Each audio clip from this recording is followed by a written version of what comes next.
Well, the election campaign. It started this week. The Prime Minister hit the road in New South Wales and Victoria in a fight to win an election that will probably be held around April or early May, unless the polls suddenly recover amazingly for him. Now, I was scathing at the start of this week about how Morrison kicked off all this campaigning, flogging his global warming policies, his policies to get more of the electric cars, that he actually said at the last election were rubbish. And I think, why is he out there promoting pretend fixes to pretend global warming crises, especially fixes that Morrison himself attacked just 3 years ago, because all that just made him look like a shonk who believes in nothing. And yet, I'm also thinking this might actually still help Morrison win the election, even though it'll still take an even bigger miracle than last time. And the reason I say that is this. What makes global warming activists hate Morrison's plan, his climate plan, is that there's no stick in it. It's not going to force you to buy electric cars. It's not going to punish companies harder if they don't cut emissions. It's not setting a tougher emissions target for 2030. It's not banning coal mines. It's not banning coal-fired generators. He refuses to sign up to a UN promise to cut methane, the sort of gas you get from cows. And there's going to be plenty of people who actually think that's great, like farmers, obviously. He's not throwing us under the bus with regulation, and that's our biggest fear factor. We can deal in an open and transparent business state, but we as an industry struggle with everything that's over-regulated. Now, Morrison's plan is really just to cross your fingers and hope that some new technology will magically appear to solve everything, and meanwhile throw some money at it and, sort of look like he's doing something because of the money. Now, we can laugh and environmentalists can fume, but I also think a lot of Australians will think, well, phew, that's a relief. I want to save the planet, I just don't want to pay for it. I certainly don't want to give up my petrol car. But what Morrison needs now for this strategy to work, of just seeming to do something, is for Labor to say what it will do, and for it then to make promises, because Labor really believes this stuff, make promises that would actually hurt you, that Morrison can say would hurt you, things that Labor would force you to do. I was joined a short while ago by Sky News political editor Andrew Clennell. Scott Morrison started the week way down in the polls, and with the French president calling him a liar, being abused for his global warming policies, called a sellout by the right, a phony by the left. But 1 week in, how's he shaping up? Well, I think he's got a long way to go, Andrew. I'm not saying he can't get there, but I think he's struggling a bit. And it's early to be campaigning. You're only campaigning this early if you've got trouble, aren't you? So I think Scott Morrison has a lot of work to do, but can get there. What about his global warming policies? How do you think they'll work out? Well, I agree with you, Reid. It's a matter of being seen to do something rather than actually doing something. And I guess that should make people who are concerned that they might lose their jobs because of climate change policy of government happy. I think what's interesting, though, is the federal opposition's really getting skilled at Me Tooism. So, and perhaps not in the recent use of the term, more in terms of adopting the similar policies. So what you've actually got state governments like New South Wales Liberal government having more ambitious climate targets than the federal government or federal opposition. Nevertheless, I think the electric cars policy that he put forward clearly isn't the same as the one that Bill Shorten put forward. It isn't as tough, it isn't as ambitious. And for that reason, it's almost a little unfair to bash Morrison up over being a hypocrite or whatever for attacking Shorten's policy from the time. But to work, of course, this transition where seeming to do something, not actually putting out a stick to make it happen, for that to work, Scott Morrison needs Labor to now bite.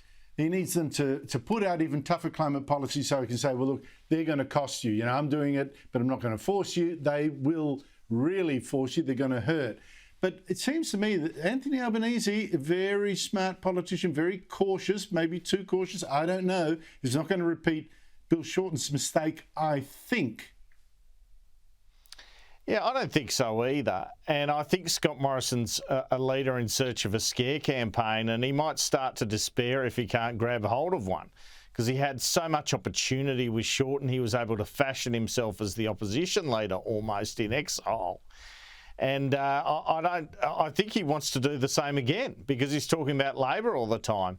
But it just ain't that easy. On the other hand, like you say, maybe Albanese's too cautious. What is the reason for change other than wanting to whack Scott Morrison if you go to the ballot box? So both of the leaders have their challenges, and it's going to be a long, close fight, and be some sort of triumph for whoever gets up. But you'd have to say that Australian elections, they favour the incumbent in a tight contest, and that's been proven over the last 20 to 30 years, 40 years.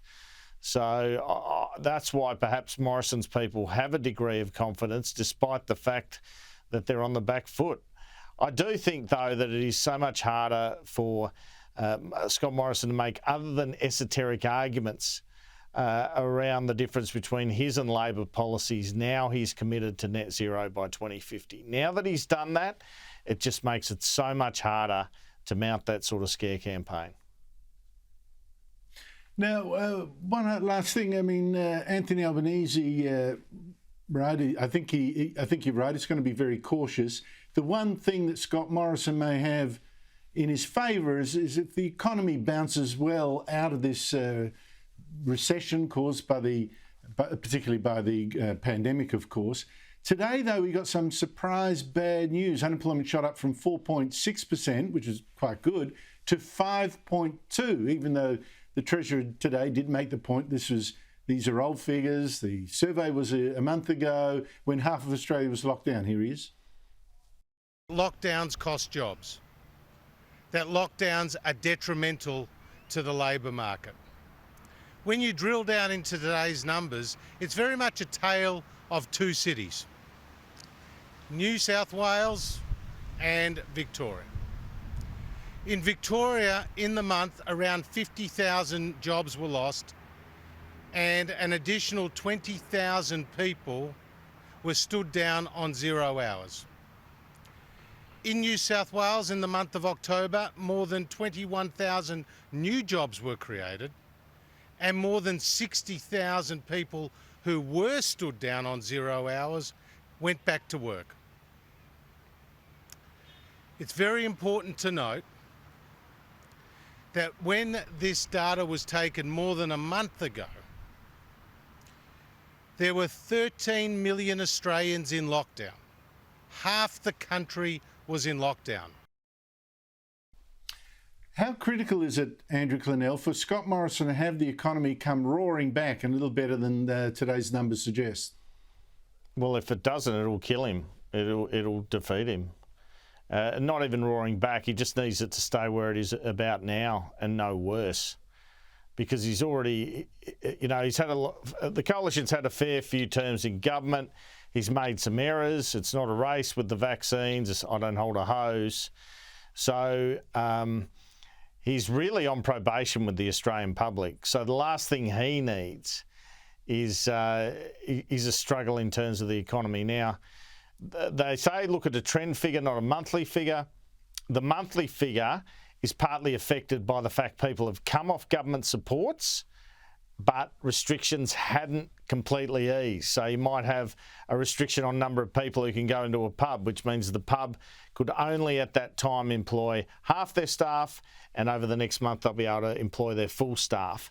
But there's also anecdotal evidence, which I'm sure you've seen and heard too, Andrew, that some businesses after lockdowns have just had enough, and they're not prepared to keep going forward, which leads to loss of employment. On the government side is a labour shortage caused by lack of immigration, but that sort of dislocation of businesses that doesn't help them. And if Scott Morrison were to lose this poll, you'd have to say it's because of the Bondi quarantine driver leak, and one lockdown too many. Very good point. Andrew Clennell, thanks for your time. Thanks, Andrew.